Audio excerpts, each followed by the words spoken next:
So while we're in 3D, let's see what else we can do here. Now you see, now we're in the business of equations and vector equations of lines and all of that stuff is going to come in.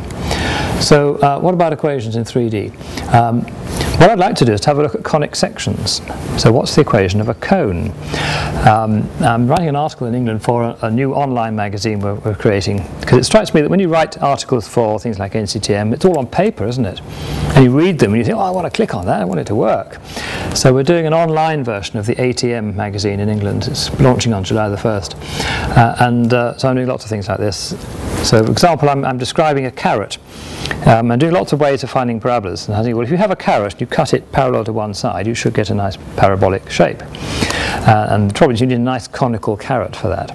So I was going down to the local greengrocers last week, ferreting through the stack of carrots, and of course I had to explain to the greengrocer why I was doing this, and he didn't know what I was talking about. But in the end I used a parsnip. That was a nice cone, and cut it up. So yeah. So what's the equation of a cone? Well, you could do it in Cartesian coordinates, because a cone, basically if it's a right cone, it's going to have the same distance here as it is down. So x squared plus y squared equals z squared will do the job nicely. Let's have a look at that. X squared plus y squared equals z squared.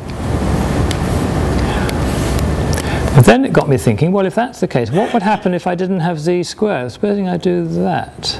And this is where you can really start to have some fun with this. They've got a paraboloid. You've suddenly got a tool where you can explore all sorts of equations that perhaps you wouldn't do in another environment. So let's just have a look at z equals xy. That's nice. And see if you can predict. Whoops. I didn't mean to do that. Let's do left, left, left, left. Delete. Z. And there you get this gorgeous saddle point there. Or something else I discovered the other day by just playing around, but it's good fun. If you do cos x plus cos y plus cos z equals a constant, because I'm not quite sure what the constant should be, you get this rather bizarre shape. But then you can say, well, let's make a smaller or bigger. So if a goes down to about there.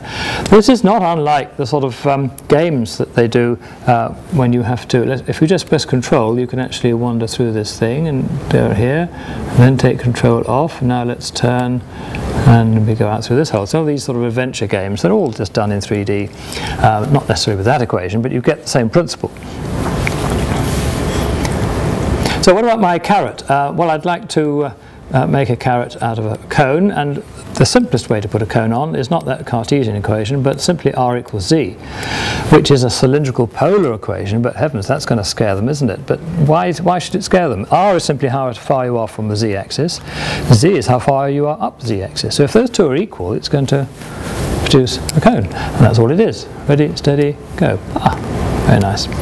And there's your cone. Right, now I want a conic section. I want to be able to cut my carrot parallel to one side. So I need to put a plane on. Now, the best way to think of a plane is to think of it in 2D first of all. Let's do our old friend y equals ax plus b, where notice on this keyboard, anything which is mathematically interesting but on a shift button, we give it its own button up here, so you never have to press shift to put in equations. Y equals ax plus b, and click OK. And now a and b will be 1, so that's, in 2D speak, that is a line with slope of 1 going through an intercept of 1. So let's see what we get. So in getting there's your y and there's your x. So if we move it round so that it looks a bit like x and y normally look like. I still haven't got there, have I? There's y up there, there's x, and that's all the wrong way around. But you get the idea. Let's move it backwards down there. Hey, that's better. There's x, and there's y. Good, I got it.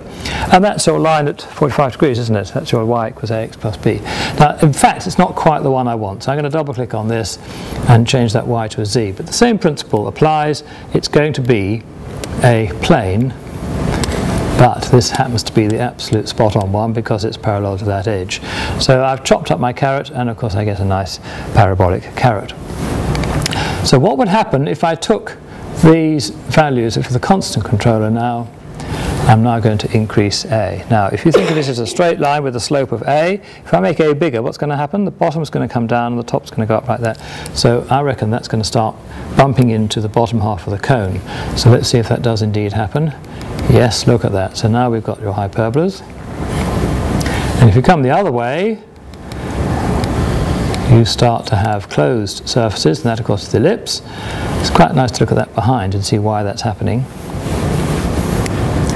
And then as you keep going down till eventually you get 0, so you get a circle. And if you want to, you can press Control and just drag through here and see it right inside it. Whoa.